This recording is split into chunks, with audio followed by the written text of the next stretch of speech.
Halo semuanya, sobat, bapak, ibu, adik-adik, dan teman-teman semua. Jumpa lagi kita melalui channel Belajar Gratis Indonesia Bisa. Kali ini kita akan membahas mengenai simple present tense. Kita akan coba melihat semua aspek dari simple present tense, mulai daripada bentuk positif, negatif, interrogatif, kemudian penggunaan do, does, don't, doesn't, kemudian penggunaan simple present, di mana umumnya kita gunakan untuk menyatakan sebuah habitual action atau sebuah kegiatan yang dilakukan berulang-ulang atau sebuah kebiasaan. Kemudian penggunaannya untuk menyatakan general truth atau kebenaran umum. Kemudian yang terakhir, penggunaannya berkaitan dengan stative verb. Oke, kita lihat. Sebelumnya, pada video 1, kita sudah membahas mengenai kalimat dalam simple present tense menggunakan kata kerja, yaitu go, kemudian menggunakan kata sifat, yaitu happy, dan menggunakan kata benda teacher. Kita lihat bahwa ini semua adalah bentuk positif, di mana subjek I, we, you, they diikuti oleh kata kerja, subjek she, it diikuti oleh kata kerja bentuk pertama ditambah s atau es. Untuk kata sifat, itu tiap subjek menggunakan to be sesuai subjek tersebut. Begitu pula dengan kata benda. Nah, bagaimana dengan kalimat negatif maupun kalimat interrogatif atau kalimat tanyanya?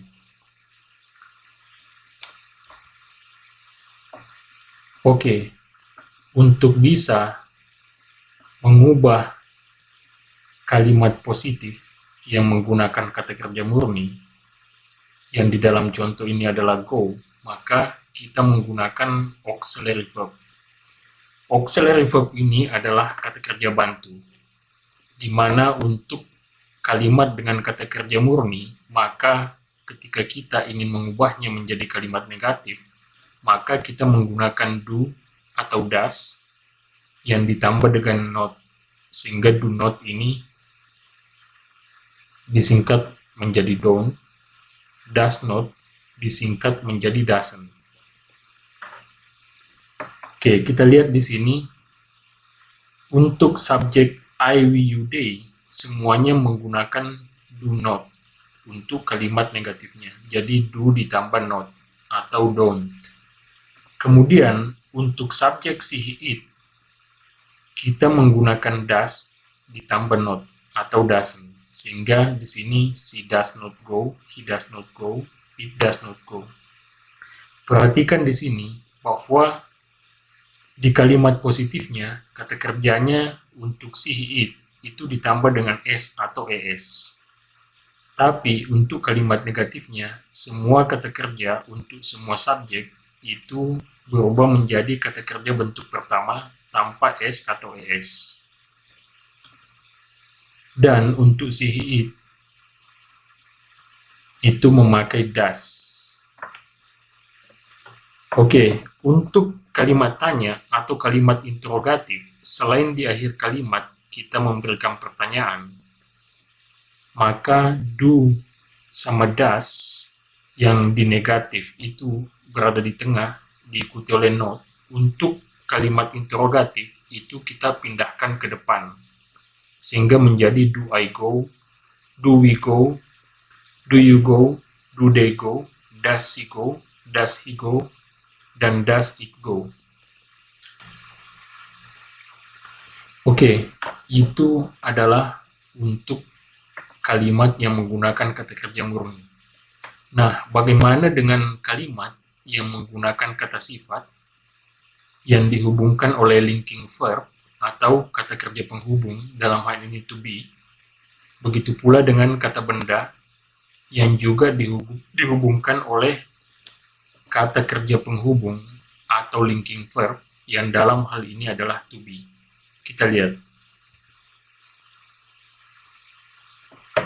Oke, jadi ternyata to be itu selain dia merupakan linking verb atau kata kerja penghubung, dia juga termasuk auxiliary verb atau kata kerja bantu.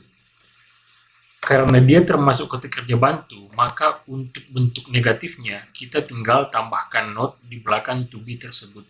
Sehingga yang tadi I am happy, negatifnya menjadi I am not happy. Begitu pula selanjutnya, kita tinggal tambahkan not. Begitu pula untuk kata benda,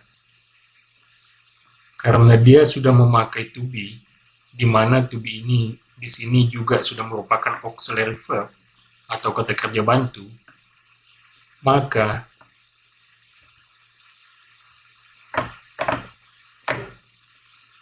di belakang to be itu kita tinggal tambahkan not untuk menjadikannya negatif. Sehingga I am not a teacher, we are not teachers, dan lain-lain. Adapun untuk bentuk interrogatif atau kata tanyanya, kita tinggal pindahkan to be yang ada di tengah ini ke depan, sehingga menjadi seperti ini. Am I happy? Apakah saya bahagia? Are we happy? Apakah kita bahagia atau apakah kami bahagia? Are you happy? Apakah kamu bahagia? Dan seterusnya. Perhatikan bahwa to be-nya di sini itu mengikuti to be pada kalimat positifnya, sesuai subjeknya masing-masing. Begitu pula untuk kata benda, to be-nya kita pindahkan ke depan, sehingga menjadi kata tanya. Oke, ini adalah struktur dari simple present tense, di mana untuk mengubah kata kerja murni menjadi bentuk negatif, itu do atau does, kita tinggal tambahkan not sebelum kata kerjanya. Kemudian semua subjek, kata kerjanya berubah menjadi bentuk pertama tanpa s atau es. Kemudian untuk kata tanyanya, kita tinggal menarik do atau does ke depan sesuai subjeknya. I, we, you, they menggunakan do, she, he, it menggunakan does. Adapun untuk kalimat dengan kata sifat dan kata benda, maka untuk menjadikannya negatif, kita tinggal tambahkan not setelah to be-nya masing-masing. Dan untuk menjadikannya kalimat tanya, kita tinggal memindahkan to be-nya paling depan atau sebelum subjek. Selanjutnya, kita lihat penggunaan simple present tense ini. Penggunaan pertama dari simple present tense adalah untuk menunjukkan sebuah kebiasaan. Kita lihat contohnya di sini. I always go to school on foot. Saya selalu pergi ke sekolah dengan berjalan kaki. Di sini ada kata always go to school, selalu pergi ke sekolah dengan jalan kaki. Berarti ini menggambarkan sebuah kebiasaan atau habitual. Yang kedua, he sometimes reads novels in the weekend. Dia kadang-kadang membaca novel pada akhir pekan. Nah, kadang-kadang membaca novel pada akhir pekan ini juga menunjukkan sebuah kebiasaan. She never smiles at me. Dia tidak pernah tersenyum kepada saya. Ini juga menunjukkan sebuah pola kebiasaan, di mana setiap ketemu dengan saya, dia tidak pernah tersenyum. Boy usually visits his grandmother once a month. Ini juga adalah kebiasaan, di mana Boy biasanya mengunjungi neneknya sekali dalam sebulan. Kemudian, Tina seldom cries for no reason. Tina jarang menangis jika tidak ada alasan. Kita lihat di sini bahwa kata-kata always, sometimes, never, usually, seldom, ini semua adalah adverb atau kata keterangan yang menunjukkan sebuah kebiasaan atau habitual. Begitu pula dengan often, frequently, occasionally, generally, every day, twice, 3 times, once. Itu semua menunjukkan bahwa pada kalimat tersebut itu ada kebiasaan. Kita lanjut. They often meet somewhere in the afternoon. Mereka biasanya atau mereka sering bertemu di suatu tempat pada sore hari. We frequently argue about small things. Kami sering bertengkar karena hal-hal kecil atau mengenai hal-hal kecil. It occasionally happens in the evening. Itu kadang-kadang terjadi pada malam hari. Occasionally di sini menunjukkan sebuah kebiasaan atau sesuatu yang kadang-kadang terjadi pada malam hari. Occasionally di sini berarti kadang-kadang, namun lebih jarang kejadiannya dibandingkan sometimes. Kemudian, he generally welcomes constructive critics. Secara umum, dia bisa menerima kritik yang membangun. Nah, generally di sini juga menunjukkan bahwa kebiasaan. Artinya, biasanya ketika ada kritik, dia akan menerima kritik itu. Kemudian, they play chess every day. Kata every day di sini, atau setiap hari, ini jelas menunjukkan kebiasaan. Yaitu mereka bermain catur setiap hari. Nana swims twice a week. Nana berenang 2 kali dalam seminggu. Ini jelas menunjukkan kebiasaan juga dengan kata kunci twice a week. 2 kali seminggu. Kemudian, we visit our grandmother 3 times a year. Ini berarti kami mengunjungi nenek kami 3 kali dalam setahun. Kata kuncinya adalah 3 times a year, 3 kali dalam setahun. Jadi ini menggambarkan bahwa setiap tahun ada kebiasaan mengunjungi nenek kami selama 3 kali. Dan itu terjadi terus-menerus setiap tahun. Oke, kemudian simple present tense ini juga biasanya digunakan untuk mengungkapkan sebuah kebenaran yang umum. Misalnya, the sun rises in the east and sets in the west. Matahari terbit di timur dan terbenam di barat. Ini jelas adalah sebuah kebenaran yang umum, yang tak terbantahkan lagi. Kemudian, the earth is round. Bumi itu bulat. Ini juga jelas sebuah kebenaran, sehingga kita memakai simple present di sini. The fire is hot. Api itu panas. Ini jelas sebuah kebenaran juga. Kemudian the ice is cold. Es itu dingin. The water boils at 100 degrees. Air mendidih pada suhu 100 derajat. Ini juga sebuah kebenaran umum. Perhatikan bahwa untuk kebenaran umum ini, kita memakai pola simple present tense dalam membuat kalimatnya. Kemudian, yang terakhir, biasanya simple present tense ini juga digunakan untuk stative verb. Jadi, stative verb itu biasanya adalah kata-kata yang dimana kita tidak boleh menggunakan bentuk ing-nya meskipun itu menyatakan sekarang. Biasanya kalau kita mau menyatakan sesuatu yang berlangsung sekarang, kita ungkapkan dalam present continuous tense, yaitu ada to be, kemudian ditambah kata kerja bentuk ing.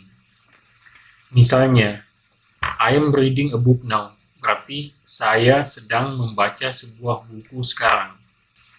Tetapi, untuk kata-kata yang masuk dalam kelompok stative verb, seperti seem, appear, sound, dan lain-lain, sampai on, maka kita tidak boleh menjadikannya present continuous tense untuk menyatakan bahwa itu terjadi sekarang. Sehingga ketika kita mau mengatakan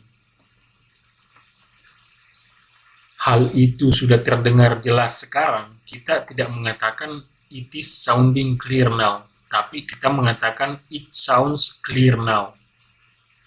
Jadi meskipun ini konteksnya adalah sedang berlangsung sekarang, kita tidak memakai present continuous tense karena dia masuk dalam kelompok stative verb.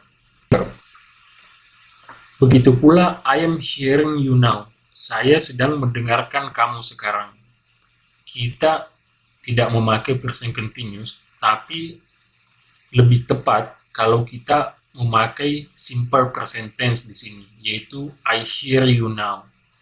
Saya sedang mendengarkan kamu sekarang. Begitu pula dengan contoh I am wanting you to pay me now.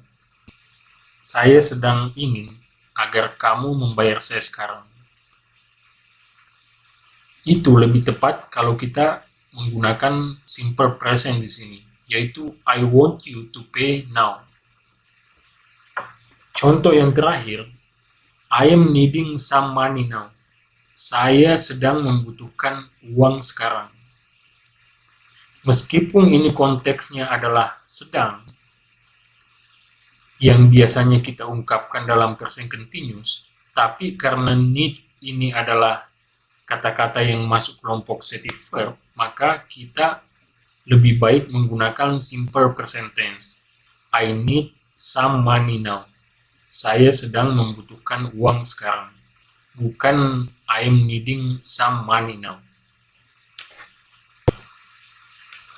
Oke, sampai di sini kita sudah mempelajari bentuk positif atau kalimat positif dari simple present tense, begitu pula kalimat negatif dan kalimat tanya dari simple present tense. Kita juga sudah mempelajari bahwa simple present tense ini umumnya digunakan untuk mengungkapkan sebuah kebiasaan atau kejadian-kejadian tertentu dengan frekuensi tertentu. Simple present tense ini juga digunakan untuk mengungkapkan general truth atau kebenaran yang bersifat umum. Dan tadi kita juga sudah bahas bahwa simple present tense ini juga digunakan untuk menyatakan sebuah kejadian yang sedang berlangsung sekarang jika kejadian tersebut menggunakan kata-kata yang masuk dalam kelompok stative verb. Sehingga kejadian itu tidak diungkapkan dalam present continuous tense, tapi diungkapkan dalam simple present tense.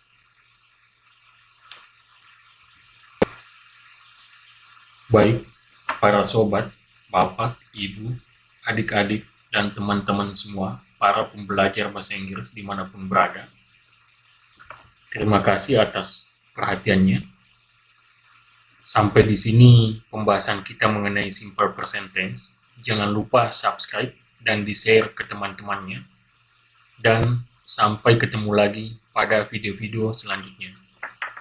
Terima kasih.